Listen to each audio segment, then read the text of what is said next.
Broadcasting live. It's America's longest running talk show on computers. It's Computer America, bringing you the biggest names in technology with guest interviews, new products, and your emails. Listen live at computeramerica.com on any device around the world. Email the show at live@computeramerica.com or find us on social media. Be sure to check out our website for contests, giveaways, show notes, live video stream, podcasts, and more. You're listening to Computer America.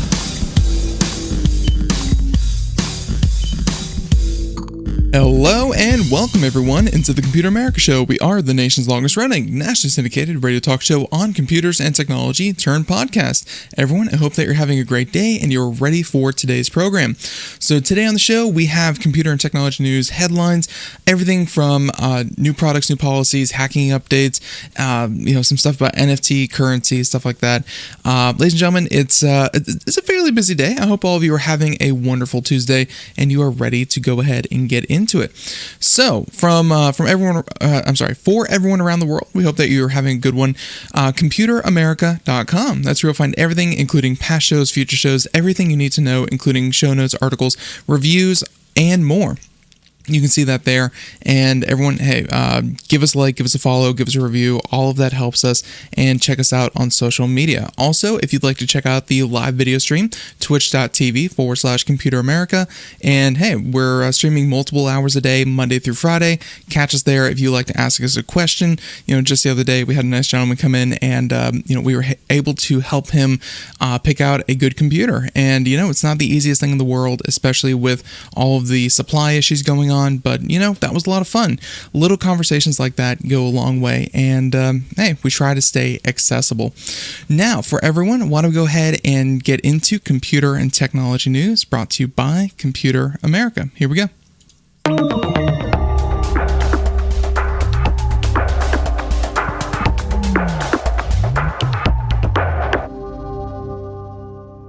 So everyone, let's go ahead and get things started with our first story, and this is just maybe a holiday gift idea, and this one looks really cool. I'm actually a huge fan of it.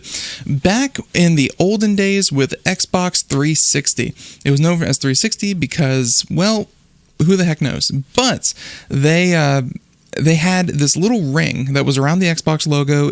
It was a ring, 4 players connected to it. It would light up green. Only one controller connected to it. It would have only the first quadrant be green. Essentially, it was a little ring. And every so often, or if you were one of the early adopters of the Xbox 360, well, it would kind of glow blood red. And when you saw that red, that was system error. And there was actually a problem that, I think even to this day, I think they said it was like a soldering issue. It was very, very common for the first run of Xbox 360s to actually, the solder for it to come loose and it just stopped functioning. Many people who purchased this console, myself included, eventually succumbed to the red ring of death. This cost the company over $1 billion.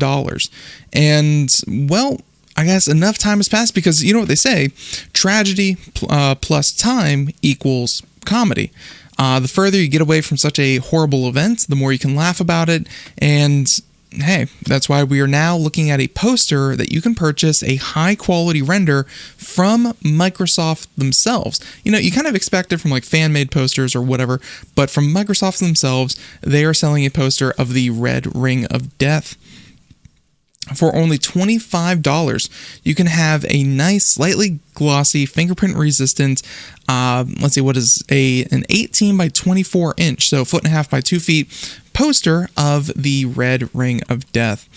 And there you go. It's they're saying that the Xbox Gear Shop is commemorating the release of Power On, the story of Xbox docuseries, with a poster print series featuring the promotional art and episode title cards. All 7, and of course they have 7 different prints. This was, kind of the behind the scenes making of Microsoft, and well, I should say Xbox in particular, and you can see all the different ones here. There are 7 of them. They look very, very good. And honestly, man, this this energy sword looks really cool too. But yeah, so maybe a holiday gift idea, but I thought it was funny that you can have Microsoft kind of poking fun at themselves for, kind of messing up millions of consoles all around the world. That was a big snafu. That one was pretty bad. Okay, so there's that story. Let's go ahead and move on to a bit of an update. Yesterday, if you recall, we talked about the log4j flaw, which is found in a very basic repository for Java. And, Java is used by millions of programmers. To give you an idea, there was this one repository that everyone used, and I'm forgetting what it is. It's very basic. Imagine instead of everyone typing out the entire alphabet and every number, that kind of thing, instead they just kind of rip it from a repository and go, okay, basic English pack, and they, work it into their project. That's very common. One gentleman fixed a typo, and it caused half the internet to go out, because his package, which, he just kind of threw up there and everyone else started using, became a central underpinning of almost everyone's back-end system. And he actually had to go back in and revert it. So little things like that have a big effect, and this is one of those instances where in Java, it's called the log4j, and there's a flaw in there that, if I recall correctly, was explained to me that you could send someone a letter to their mailbox, and this is using a house instead of a system, but you could send someone a letter to their mailbox, and if it had the proper address written on that letter, you would then have the keys to every door inside that house. In terms of how severe this is, the person who is in charge of looking at this for the FBI, the CIA, one of the old dogs that is really into vulnerabilities, said that this was the third most severe, in terms of 10 out of 10 severity, this is only the third one in 10 years that he can recall. It's bad, and a lot of companies are having to deal with this. So, they had a fix for it. It's already been out there, but of course, updating systems and updating networks takes time. And, in some cases, they never will actually fix these things until they absolutely have to. So now that's what we're looking at. And they're saying that even Chinese government attackers are part of the groups that are exploiting Log4j. And they say that Director of U.S. Cybersecurity and Infrastructure told industry executives that the vulnerability was one of the most serious I've seen in my entire career, if not the most serious, according to U.S. media supports. That's and again, Grant, in the chat room, they have fixed it. There was a fix for this 2 months ago. The problem is hundreds of millions of devices are likely to be affected, she said. The fix has been out there. They won't push the update. I don't know if anyone out there can kind of commiserate with this. Let's say you have a Windows PC and it says update now, update now, update now. And you say remind me in 12 hours, remind me tomorrow, remind me later. And you just keep pushing it back and back and back. If individual consumers can kind of feel that way about their one computer, imagine how a small, overworked IT crew could think that way about 10 or 100,000 systems. Or maybe, 4,000 or 5,000 cell phones that are all part of the same company. Anything that can run Java might have this vulnerability. And the likelihood that billions of devices are all going to be updated with an update that is already out there seems slim to none. So obviously the vulnerability is the latest to hit corporate networks after the emergence of flaws in the past year in commonly used software from Microsoft and SolarWinds. Both these weaknesses were initially exploited by China and Russia as well. Well, state-backed espionage groups from China and Russia. So with that being said, I think that's really where we're at. We're going to keep a finger on this one. That before we said, I think yesterday, let's see. So the day before we knew it was severe. Yesterday they said that it was being used 1,000 times a minute. And now we're looking at over 840,000 attacks since yesterday, and some of those being state-backed agencies such as those from China. This one's big. It's a big problem. The best thing you can do is to update everything that you use. Java is so integral to so many different services that likely if there's a security update out there for it, you should update immediately. That's all an end consumer can really do. So best of luck out there. Good luck to all the IT teams. I'm foreseeing a lot of sleepless nights out there for a lot of people. And even then, everything won't get fixed. But we'll have to wait and see. Okay, how about this one? Our next story is, let's see. Okay, we got this one. When you read the comments, and actually I can pull this up real quick. I often consider Reddit to be a great source of news, but a horrible source for commentary. And one of the examples that I wanted to give was this one, where Mozilla is expected to bring in $500 million next month in revenue, which sounds great. And, you get comments such as these, hey, let's go ahead and pick on the internet for a little bit. It said that, first one, 911 gave me 5G. There we go. Saying, I hope they do. We need them to exist. So, let's see. So someone replying to that saying that we do. Chrome cannot be the only option. They just can't stop being evil. So I find that comment very funny. That's the most upvoted one, couple hundred upvotes there. They say they need Mozilla Firefox to exist because Chrome can't be the only option. The funny thing is that the majority of Microsoft's revenue, they said that about 86% of their revenue next year, so, $400 some odd million, that money is coming directly from Google because Google is paying Mozilla that much money to make it so that Google.com is the default search engine and the default browser, the default search engine for Mozilla. So when you read comments like Chrome can't be the only option, but then you realize the only reason Mozilla exists is because of Chrome and Google and by extension Chrome, makes it still even a little unfair. And of course, Mozilla is saying that there are third-party products, like they have a VPN, they have a password protector, they have some malware blockers, stuff like that. Don't get me wrong, it increased. I think it was said it was up like 150% since last year. It now accounts for like 14% of their revenue. But by and large, Mozilla would not exist without Google.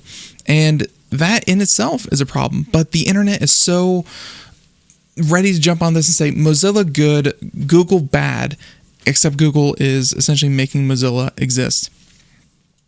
And even right there, second comment, that would be great news. That would be good news because we need Mozilla to keep the web a better place. And just little things like that. I'm so curious why people think that a story like this is so revolutionary when, again, the majority of this is coming from Google, and then what little isn't from Google, their services are doing a lot better, but they're still not doing astoundingly great. So let's hopefully wait and see.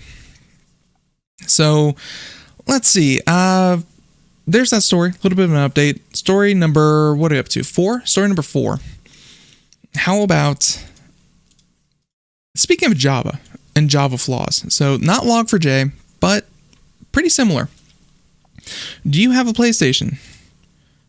PlayStation 4 to be exact. Well, a WebKit bug allows kernel-level code execution through PlayStation 4 firmware 9.0.0. So they're saying that on the PS, and this is from Ars Technica, by the way, on the PlayStation 4, the full exploit can now be triggered by visiting a website with specially formatted JavaScript, so not explicitly Java, but JavaScript, via the PlayStation 4 web browser, allowing the system to run kernel-level code that bypasses the console's usual security protections. From there, the exploit can read files from an inserted USB stick and install homebrew software, including existing custom PS4 firmware. There you go. So essentially what that means is that there's a website that you can launch the PlayStation 4 browser from. You can visit the website. The website does a little bit of mumbo jumbo and able to get into the WebKit with all the permissions that WebKit has.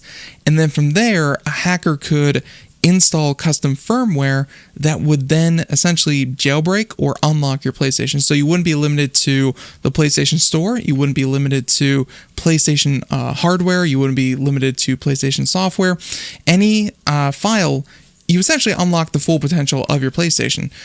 This is bad for Sony because Sony, well, kind of enjoys the fact that if you own a PlayStation 4 console, you are going to purchase and play and run PlayStation 4 games. This makes it so that if they leave this issue in there, anyone can unlock it and anyone can turn a PlayStation 4 into their own custom console.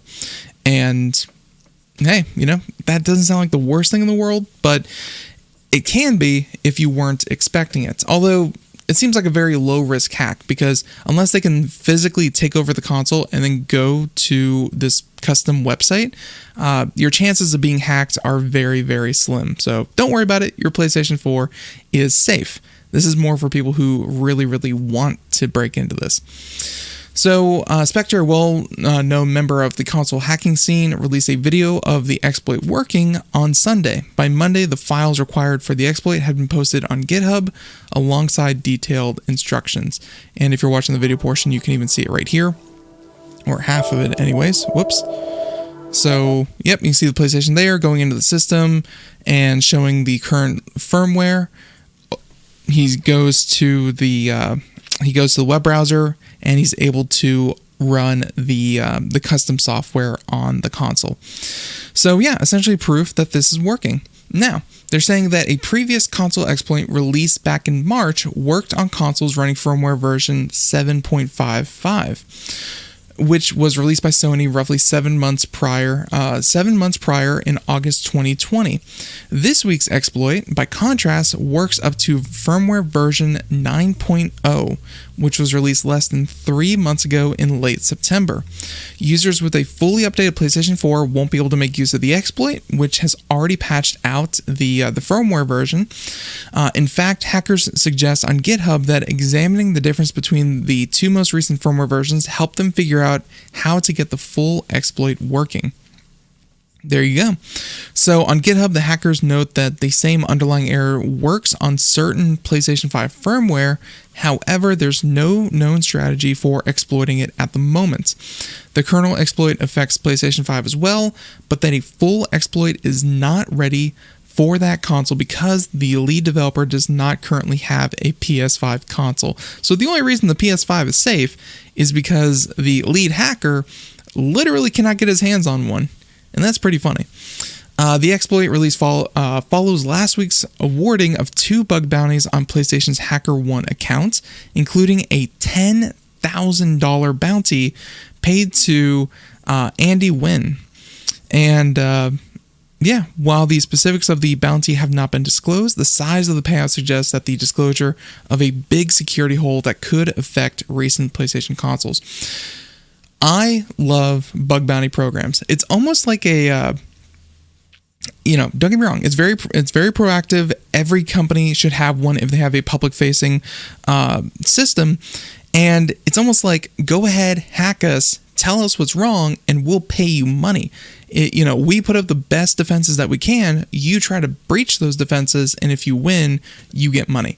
It's almost a game in and of itself. But of course, you have to make it lucrative because if you don't, then they'll just turn around and sell the exploit to the bad guys. Very fun though, and only 3. Okay, so everything that's recently patched or recently up to date, you're good to go. But this is only about 3 months old. So this is less of like a vulnerability, again, less of losing access to your games and things like that, and more about hackers getting in and able to install and run custom software on PlayStation 4 hardware, which is not always the easiest thing to do. Okay, so there's that story. Next story, we can go ahead and just a quick update. YouTube TV, if you are a fan of this, it looks like they're going to work everything out, but YouTube TV is having a bit of a spat with, well, Disney.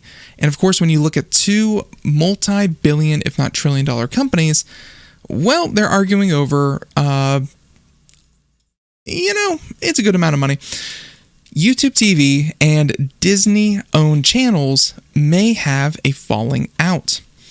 So, if this happens 11:59 p.m. on Friday, then they will reduce the cost of YouTube TV subscriptions by $15. And in response, all Disney content just gets wiped out, which is, really unfortunate because Disney has a lot of, if not the best content out there, and YouTube just can't seem to nail down a deal. They're saying that, and we haven't been able to reach an equitable agreement yet, so we want to give you an early heads up so that you can understand your choices. That's what Google-owned YouTube wrote in a blog post, saying that if we are unable to reach a deal by Friday, the Disney-owned channels will no longer be available, and we will decrease our monthly price by $15. And YouTube noted that that users can pause or cancel their YouTube TV subscription at any time and subscribe to the Disney bundle for $13.99 a month. There you go. And they also mentioned that our ask to Disney is, as with all of our partners, is to treat YouTube TV like any other TV provider by offering us the same rates that services of a similar size pay across Disney's channels for as long as we carry them. If Disney offers us equitable terms, we'll renew our agreement with them. This is always like the last-ditch effort before they finalize a deal. And that is who can mobilize their audience the best. Who can go.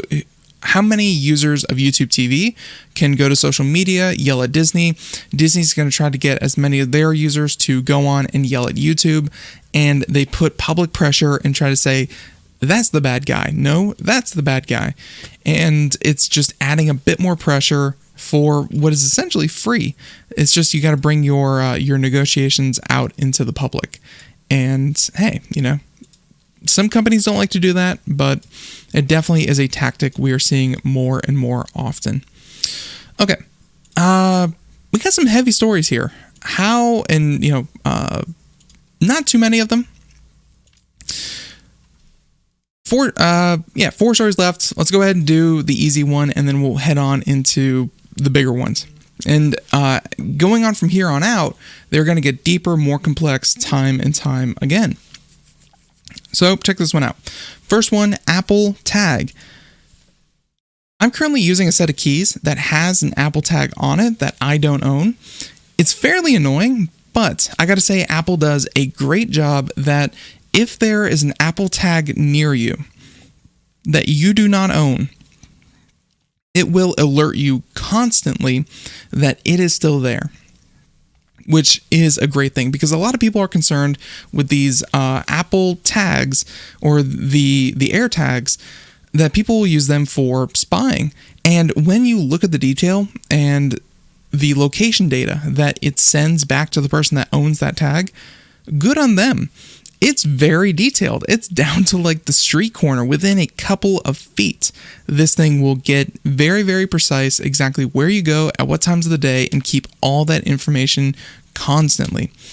So they mentioned that tracker detect. Normally, if you have an iPhone or iOS device, it will tell you that it's already baked in, you're good to go. It will let you know right away.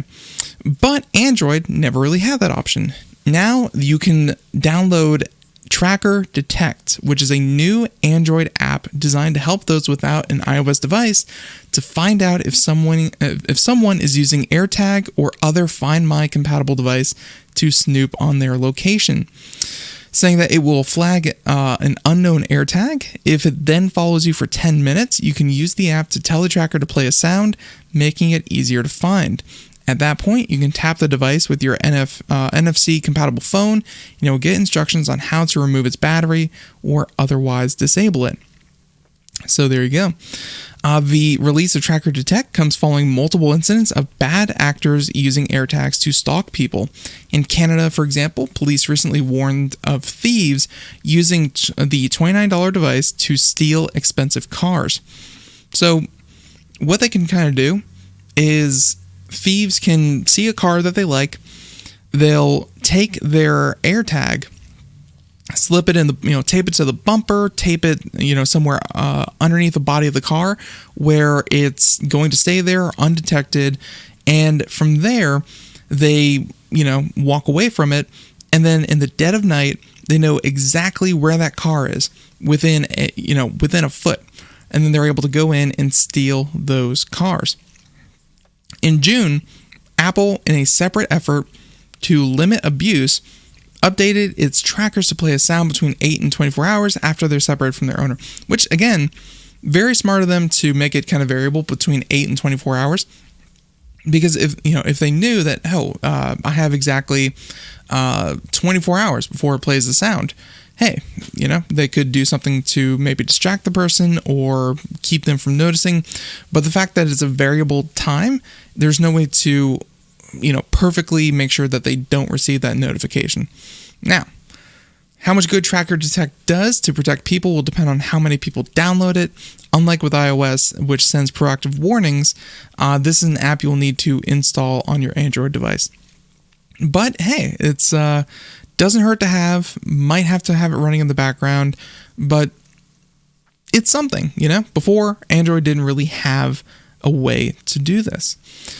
Okay, so let's go ahead and jump right into the next one, and I'm a little curious about this one as well, saying that the US Postal Service, the US Postal Service secretly tested a blockchain mobile voting system. And this is something, kind of cool because we've talked about why elections aren't held online. And, we have a whole special segment, a whole special podcast dedicated to that, a whole article dedicated to that. And the short of it is that, well, it's just not good. Online voting is just not that safe. Multiple security flaws, anything that is accessible is also very easy to compromise. And the more people you have on this network, and of course, to run the US election system, man, that takes tens of thousands of people across 50 different states. And, of course, you have places like Puerto Rico and Guam. That's, it's just not easy to keep safe.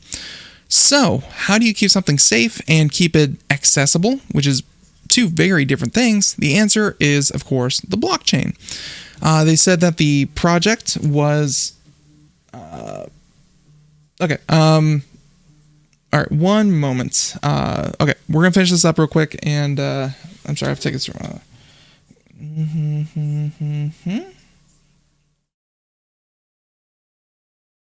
Okay, we're going to see if they can give me time, and then I have to go take a call. But still, okay, so the blockchain, committed to the blockchain, to a blockchain, make it so that nothing can possibly change the vote once it's done, and also make it completely, anyone can audit it at any time, but it's also purely anonymous because you are assigned a voter ID. So anytime they can go in and kind of audit and say, okay, this vote, this vote, this vote, this vote, and you as the individual voter can go in and say, this is my key, where is my vote, and was it tallied? And you will know exactly right at the moment when it was, when it was cast, was it confirmed, all that kind of thing. Well, there are ways to do this, but we haven't really implemented them here in the US yet. No one has. It's very, very complicated to set up a system like this. Well, my whole point about that is that the US Postal Service has confirmed to the Washington Post that it secretly developed and tested a blockchain-based mobile voting system ahead of the 2020 election. and that the project was purely exploratory and was abandoned in 2019 after the University of Colorado researchers discovered security flaws, including the risk of impersonation, denial of service attacks, and techniques that compromised privacy. And you can imagine where even something as simple as a denial of service attack, something that prevents the system from doing its job.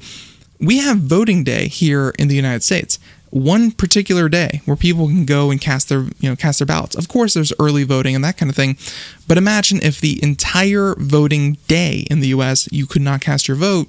My God, anarchy. That would be really, really bad. So they have to make sure it works well.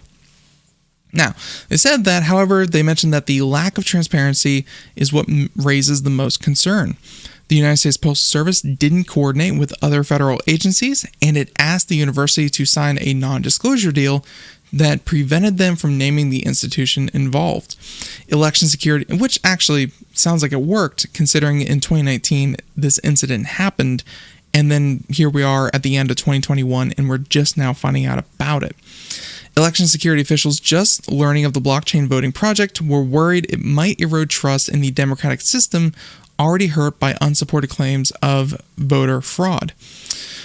So they said that the Postal Service has considered electronic voting before, but centered its attention on those who can't easily vote, such as soldiers and people with disability. And that was another topic that we actually heard of, was that people overseas, soldiers who are doing the most for this country, are actually unable to cast their vote in so many instances that there should be an easier way, but in reality, getting a good valid vote across the ocean is fairly hard. So the end result was the same with and without the test. The 2020 election continued to rely on paper ballots, and federal agencies focused more on establishing a paper trail to reduce the chances of Russia and other actors from tampering with the votes. So the revelation shows this wasn't a completely united front, and suggests vote by smartphone efforts aren't about to take off anytime soon.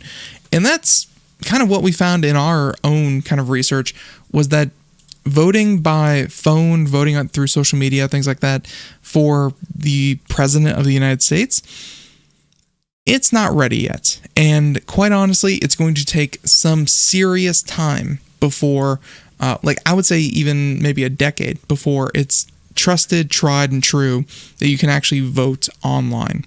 But hey, I would love to be pleasantly surprised, but I would definitely give it until at least 2030 before something like that happens. Okay, let's see. There's that one and two more stories. We'll go ahead and do them quick. The FCC. They are raising concerns where there really shouldn't be any. The the FCC wants to roll out as fast as they can a strong 5G network, because they know that is a key to advancing America's technological position. The FAA, though, is being very cautious, which makes sense. You don't want to crash a plane. You don't want to cause any kind of confusion or weirdness. This is why, even though there was no discernible proof that cell phones, either in airplane mode or not in airplane mode, actually cause any kind of interference with plane systems, they still had you turn your phone off completely up until like a year ago. They want to be cautious. They want to be safe. They want to make sure everyone reaches their destination alive, which is admirable, and I definitely appreciate that.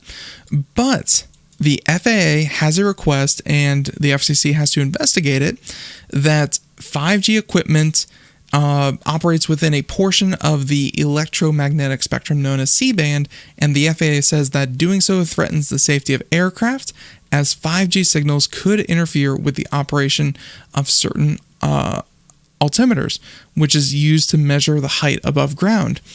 And so they're replying with the request, but get this, over 40 other countries have been using 5G networks for quite some time. They fly planes. It's perfectly safe.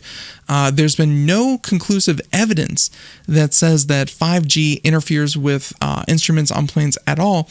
And even on top of that, a 5G network let's face it, these things only travel a couple of 100 meters, and I mean, don't get me wrong, the closer you get to the ground, the more important your instruments be accurate, but still, man, it's a little unwarranted. So, as a result of the FAA's objection, Verizon and AT&T have halted their 5G networks until at least January 5th. And just last week, the FAA ruled that certain aircraft would not be able to land using guided and automatic systems because of worries that these programs could be affected by 5G equipment. They're saying that it's frustrating, but it's also nonsensical. They're saying that they argue that a key FAA study supposedly showing 5G interference doesn't really support the agency claims, and notes that, of course, 40 other countries are doing this already.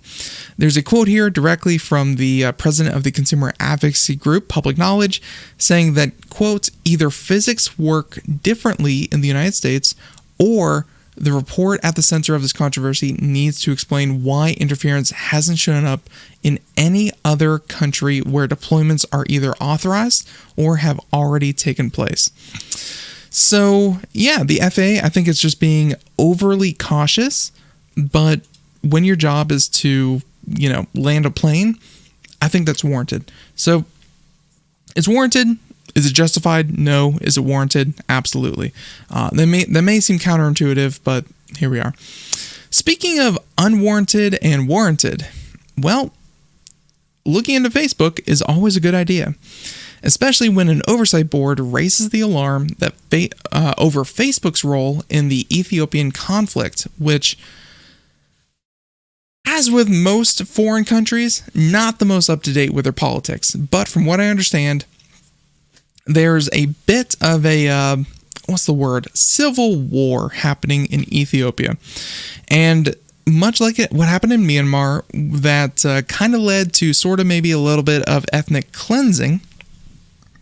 Well, looks like something similar is happening in Ethiopia.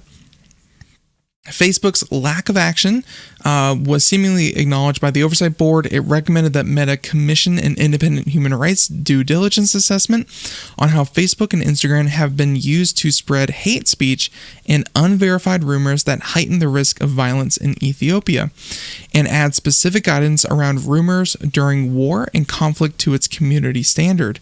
Saying, quote, in line with the board's binding decision, we have removed the case content. We are reviewing the board's full decision and recommendations, and per the bylaws, we will respond within 30 days. So I guess there's a horrible drought and famine that hundreds of thousands of people are dealing with in the area. And of course, there's a huge humanitarian crisis. Whenever that happens, there's a lot of movement. A lot of people go from one place to another. And of course, this can lead to, different populations clashing over limited resources.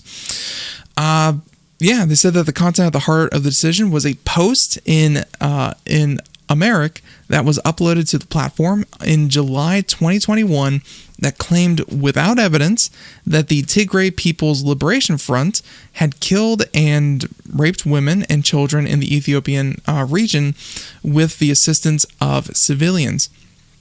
So you can imagine how you had people in Ethiopia that there was a movement from the northern region to the central region, if I'm reading this right, but people were spreading rumors that the people coming from the northern region had done literal war crimes, literal atrocities, and that led to potentially violence between these groups of people. After the post was flagged by automated language detection systems, an initial decision was made by a human moderator to remove it, which is good. The user who had posted the content appealed the decision, but a second content moderator confirmed that it violated Facebook's community standard. The user then submitted an appeal to the oversight board, which agreed to review the case. Ultimately, the board found that the content violated the standards, and it confirmed that the decision to remove it was correct. The board was also criticized Meta's choice to restore the content in the time before a final decision was made. So it was allowed to stay up until it was flagged, and then after it was flagged, it was only allowed to stay up until, it was allowed to stay up while the decision was still being made, and that's something that should likely be reviewed and ask, is that really how we want to, kind of deal with that thing?